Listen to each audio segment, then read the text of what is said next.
for joining me today at Awara Village. I'm Cynthia, and today I'm super excited to talk to you about skin conditions in children and how my journey has taken me from skin hell to skin heaven. I mean, it was awful. It was those sleepless nights, crying, bleeding, everything, everything you can think of. And I'm going to talk to you about how do you navigate through this, whether you're a new parent or parent who's a bit of a veteran, as they call it, but are going through this, or a carer who's got a child that you're looking after. So let's get into it. So what are you seeing as a parent, and what are you experiencing right now? You are firstly very tired at times because the child is not sleeping, crying, scratching, clinging to the point of doesn't want to be put down for a second, or even like for a few minutes just wants to be sitting on you or to be held and to be comforted. These are things that are showing you that something isn't quite right for the child. And in particular, when it comes to skin condition, you can see there's like patches on your child's skin, there's like dryness, sometimes there's like a different tones of skin because they've been scratching some parts and so forth. And that is what you're seeing, that's what you're experiencing. And you're thinking, what is going on? So you're like, I am really tired. What am I going to do? Who do I go to? Who's going to help me in this situation? And I would say to you, the first port of call is to go to your family doctor to get the child checked over to find out what is going on here. I would also advise you to look at the pediatrician. You should also go to the dermatologist, and also go and find out about the family medical history, because that's so important. And I know sometimes families don't want to talk about medical issues or discuss it or bring it up because, it's something that, they're dealing with, or they don't think it's necessary or important. But actually in this, when you've got a child and they're going through something, this is really important, and it's very informative, to be honest with you, because that would actually cut down some of your investigation in what is going on. Because if you find out from, grandparents, aunties, uncles, cousins, you name it, nephews and nieces, that they've got a skin condition and what the issues were, you could actually maybe zone in onto things that can affect your particular family and help your child quicker and faster. What's next? We need to start an investigation. Yes, put the investigation hat on and let's get down to it. Are you breastfeeding? Are you bottle feeding? To be honest with you, there is no judgment, but it is important for us to find out which route that you're doing. Like, you could be doing a combination of both, but let's deal with the breastfeeding part of it first, which is you need to look at what you're eating, what you're drinking, even the supplements and the things that you're taking into your body to feed your child. So whatever it is that you're intaking, you need to look at that, and you need to look at that very closely. I would even suggest that you look at the items that you're buying and bringing into your house, like the back of that diet item actually, and reading what are the ingredients, what are the things they put in there, because you would be surprised at some of the stuff that you would discover and some of the stuff that will bring about these kind of symptoms in your child. The other one is, of course, bottle feeding, formula feeding. You need to also do the same thing. You need to look at what's actually in that particular formula that you're using, and you need to look at it in the sense of, is that the only options on the market? Can I actually make a formula myself? There are various options, but definitely read on and read at the back of your formula to find out what's been put in there. How is this going to be affecting my child? And is this kind of some of the symptoms that can affect my child? I would also say to you, as part of your investigation, that you go online, do some research, look at other parenting forums, and look at what other parents are actually saying and what the things they found out, because that's really going to be very helpful and useful to your journey and your investigation.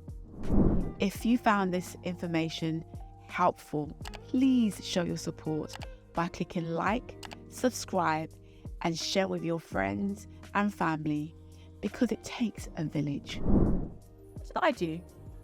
I found my own advice, of course. I went to the family doctor. I went to the pediatrician. I went to the dermatologist. And I also spoke to family members. And there was discovery there, to say the least. Yeah, some discovery. That's what I'm going to call it. Because there was things that came up that had never been discussed in terms of skin conditions and so forth, and medical conditions that was never discussed or never even highlighted, that I discovered, and which helped me on this journey to help support our son in his skin condition. So the first thing I did was I looked at myself, because I found that a lot of the things that was affecting my son that really helped in my journey made, I would say, the most impact was looking at myself and looking at what I was eating, what I was drinking. So my diet was a number one factor. Now, my diet was a number one factor because I discovered through investigation that dairy was a major factor in affecting our child. So I went cold turkey. Yes, I did. No, seriously, I went cold turkey. It was really hard. I mean, I think I was going through withdrawal symptoms. But anyway, I digress. I went cold turkey and I got rid of anything that had dairy in foods, whether it be biscuits, cakes, fresh milk, tin milk, you name it. I was not having any of it. And I did that for a long time. And now I actually don't have milk in my diet, but that's just another story. But it really made an impact on my son's reaction in terms of his skin, his irritation, the dryness, everything. Even him sleeping through the night and not being so clingy. That really made an impact. I also found salt. No, not table salt. I'm talking about Epsom salts and magnesium flakes in the bath as a winner. Oh my goodness, it was a winner. I put a small cup of magnesium flakes in the bath and I bathed him every night. I let him stay in the bath, play with his toys and just enjoy himself, and then I'd bathe him and of course moisturize him after. And I would take it in terms of one day it would be Epsom salt, another day it would be magnesium flakes, and then another day I'd mix it both together. But when you first start out, I would say just pour a small amount in the tub and see how how your child deals with it. And also do speak to your medical support that I mentioned, before, and see what their thoughts are. But to be honest, some of them don't actually know. They don't know how to best advise you in that regard. So you can always go online, speak to other parents, other forums, and find out how they found it and how they resolved the issues that they were faced with.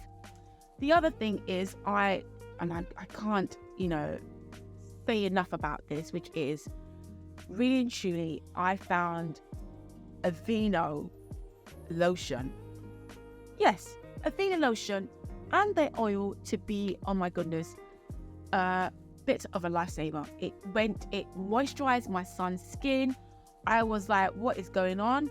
It was just incredible. The skin was soft, it was moisturized, and it kept its moisture all the way through. I think it was 24 hours of moisture that he kept. It wasn't dry, it wasn't flaky, it wasn't itchy, nothing. And now, I would say to you, the Aveeno that I used that helped me personally and my family was the one that had colloidal oatmeal in that. I know they're going to say that all the Aveeno has colloidal oatmeal, but the particular one that I used had it specifically said at the front of the package and at the bottle. It says, with colloidal oatmeal, and it's good for sensitive skin and irritations and so forth. So go for that particular brand, because Aveeno that says that, not the Aveeno that you just go, in the shops and it hasn't got that specifically written on there at the front, might not be as effective. But the one that affected and helped me and my child had at the front with colloidal oatmeal added to it at the actual packaging, and it made such an impact. Honestly, I can't even talk about it enough. And of course, the oil, oh my goodness, the Aveeno oil that I use was not the oil. There is another one that came out, I think, a couple of years later, and it was see-through and transparent and clear. That wasn't as effective, but the one that really was effective was a bit cloudy. You put it in the actual tub in the water, and it gets a bit cloudy, like a white cloud, and you can literally see the oatmeal just mixed in the water, and it just soothed my son, and he was able to sleep through the night. He was able to, have a good night's sleep, and of course, I was able to have a good night's sleep. He was able to have a good night's sleep. Our house was able to have a good night's sleep, and I discovered that actually magnesium flakes and Epsom salt was good for me and the whole family. Now, Aurora Village, I want to hear from you. I want to hear what you think, the advice that I've given you. Are you going to try it? Have you been in that situation? What did you use? How did it help you? And let's talk about it. Let me know how it goes. Speak to you soon.